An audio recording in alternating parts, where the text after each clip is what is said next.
Let's go to Pat Buchanan, one of our absolute favorites, political commentator, best-selling author, former U.S. presidential candidate. Pat, great to have you with us. Good to talk to you, Laura. War drums. You got old McCain. They're happy. They're thrilled. Oh, my gosh. I've never seen them more giddy than since the last time we committed like 50,000 troops to the Middle East. Well, it's McCain and Graham and Marco Rubio, the War Party. But let me say this, Laura. My view is they're not going to get the war they want. If Donald Trump, the president, takes us into serious civil war, and he's already made a first strike, it will consume his presidency. In the sense I get this morning, and listening to some of these folks on yesterday's show, is that don't worry, this is just a one-off. We're not going into Syria. The enemy is still ISIS. As indeed it is, if you take a look at what happened in Egypt yesterday, 47 dead. We're going to talk about that in a moment. And 100 injured. So I think that the War Party is going to be frustrated because I cannot believe that Donald Trump, on second thought, is going to plunge us into Syria, which he told us again and again and again would be an act of folly, that our enemy is ISIS and our enemy is Al-Qaeda, and we should finish them off, and then we're necessarily going to have to work with the folks who did most of the heavy lifting in finishing them off. Pat, the carnage in Egypt is heartbreaking. I mean, look, the images from last week were heartbreaking. Let me say this. The Christians are really, our Christian friends are being martyred all across the Middle East, from Afghanistan to Iraq, to Syria, to Egypt. And I don't know when it's going to end, because you've had a revival, at least in that part of the world, of an extreme form of Islam. And they are determined to get all the Christians out. This is part of a global jihad, and they're the most vulnerable and the nearest to them. And these atrocities, I think, are going to continue. I mean, look at the problems it's given General Sisi already. In 2013, back in 2013, scant attention paid to the hardships endured by the 7.5 million Christians in the Middle East. This Klaus Wiewel was this writer, traveled to Iraq, Lebanon, Egypt, Palestinian territories. He found an oppressed minority constantly under the threat of death and humiliation, increasingly desperate in the rising face of Islamic extremism, and without hope that their situation will improve or that anyone will ever come to their aid. He spoke with priests whose churches were burned, citizens who feel like strangers in their own countries, and entire communities whose only hope for survival may be fleeing into exile. These are territories where Jesus walked, where his apostles walked, where the ancient ruins of Christianity remain, where, as we saw in Mosul 2 years ago, the first time since Christ that a Mass hadn't been said on Christmas Eve in Mosul.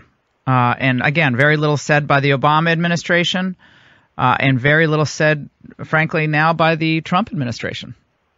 Well, the truth is that I hold no brief for the dictators Assad, or certainly not Saddam Hussein.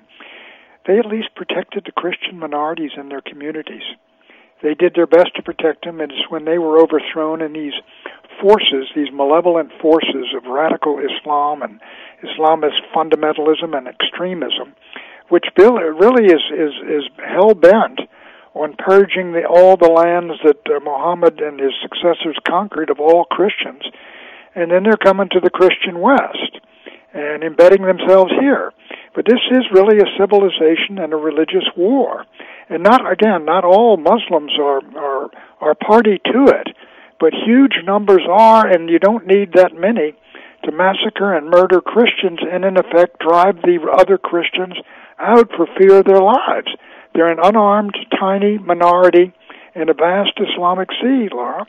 And I think the fate of a lot of them is going to be martyrdom. You're listening to the Laura Ingraham Show, 855-40-LAURA. I want to talk about what is happening, or looks like it's happening, inside the West Wing. Maybe we see our own version of martyrdom. Another martyrdom. Oh, God. I was in the West Wing. I wasn't in the West Wing. I was in the White House Haldeman and Ehrlichman and all the rest of them. I have a new book coming out, which incidentally, oh, good, the White House Wars, the first chapter, which describes how many things took place very similar to what are happening now. Dick Allen, who had been our chief of foreign policy, when Kissinger came in, Dick Allen, who was a good friend of mine, foreign policy research guy, was sent across to the EOB to study long-range planning, and Bob Ellsworth, who had been in the campaign, was sent off to NATO. So this is not unusual what you're seeing, but I do think this is far more opening and far more in the press than we were in those days. Well, and I think today, just because Trump came in with, not a clear, he had an ideological viewpoint that was more nationalist, populist, for sure. Yeah, that was the decisive element, nationalism and populism right. in America first, and stay out of these foreign wars, and try to get along with some of these great hostile powers or oppositional powers, rather than going to war with them and build up our own country. I mean, we'd already had about 50 years of Cold War, and that was what he ran on, that was what he won on, but the folks now who seem to be in the ascendancy, I think they have learned nothing and forgotten nothing since George W. Bush launched his rockets. Yeah, there's just a number. We're going to end tyranny in our world. Pat, there's just a number of these people like Graham, McCain, Rubio, Cory Gardner. They are not happy unless America is on the verge of sending like 50,000 troops to the Middle East. I mean, they're itching for war with Russia. I've never seen anything like this. I saw McCain after the cruise missiles went. He had us in eastern Ukraine and everything else. Christmas morning. We're going to do this. We're going to take care of him, and then he goes out. We're going to take care of him, and all of this. And I just couldn't believe what I was hearing. But again, I will say, watching TV and reading the papers in the morning and reading into it, I get the sense that Trump and the people around him realize that, look, you get the word, this is a one-off. We're not going to overthrow Assad. That is not our objective, because I'll tell you this, and I'm writing on it today. If you try to overthrow Assad, then you will be at war. The Russians will fight, the Iranians will fight, Hezbollah will fight, obviously Assad and his army and air force will fight. We'll be fighting all four of them, as well as ISIS and Al-Qaeda in Syria. Now you tell me how we win that war and who we put into power after we defeated all six of them. Well, the Christians in Syria want no part of that. I can tell you the Assyrian Christians... They would like to end the war. Right. And frankly, they're in better shape under Assad than they are where ISIS or these other people rise to power. But I think this. Mm-hmm. I think that Trump, they have to have a second look at this and say, do we really want to start down this road? Because we all know where this ends. And it is obvious where it ends, and that is America inside the Syrian civil war, sending in more and more troops. You can read that. I think Mr. Kagan and some of the others, they're all happy and giddy, and this is where they're headed. And if Trump sees where they're going, and I believe you cannot be blind to seeing where this ends if we keep this up, I think he will pull back. But Pat, you're going back to your, your days with Nixon.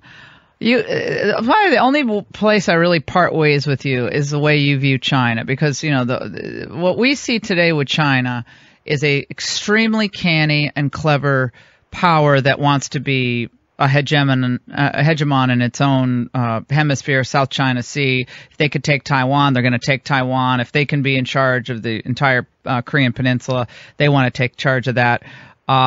And they've obviously cheated us. They've manipulated their currency. They've subsidized their corporations. We've lost millions of jobs, in part because of our own bad policy, but in part because they're just, they're not operating efficiently or fairly in the so-called international marketplace.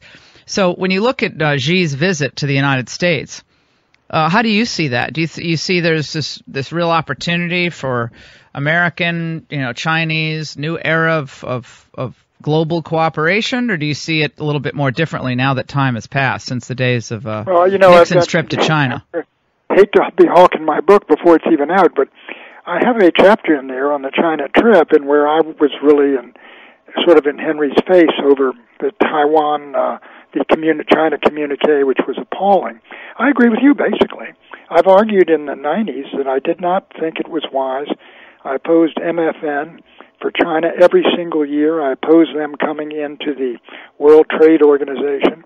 Horrible. And the reason I did it is they're going to grow into a great power, and as they do, they're slowly. They think in terms of decades and centuries.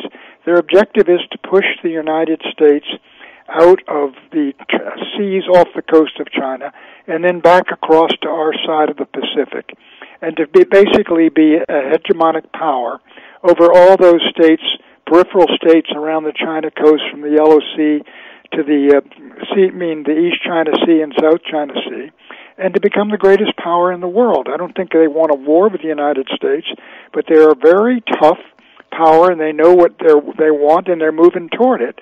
And I think the trouble with the Americans, we believe, hey, it's going to be a great, world free trade, Adam Smith, and all the rest of it, Well, yeah, they've been reading too many of those Manchester school books. Yeah.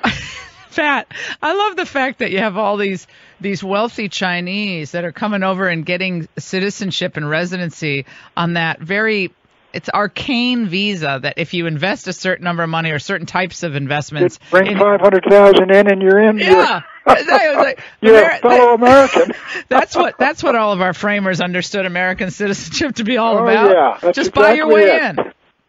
It wasn't carrying a musket up at Lexington or Concord. Buy your way into the USA. So, Pat, with Bannon versus Kushner and this Gary Cohn, who's a New York Democrat, liberal, Goldman Sachs. I mean, I've known Steve Bannon for a long time. I mean, he's. But I say this, if you're going to go up against a guy who became president of Goldman Sachs.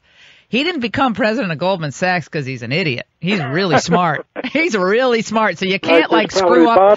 There's bodies in the basement. Yeah, a lot of them down there, Wall Street. But you got to be super prepared with your first initiatives and all that. And what advice would you give old Bannon today?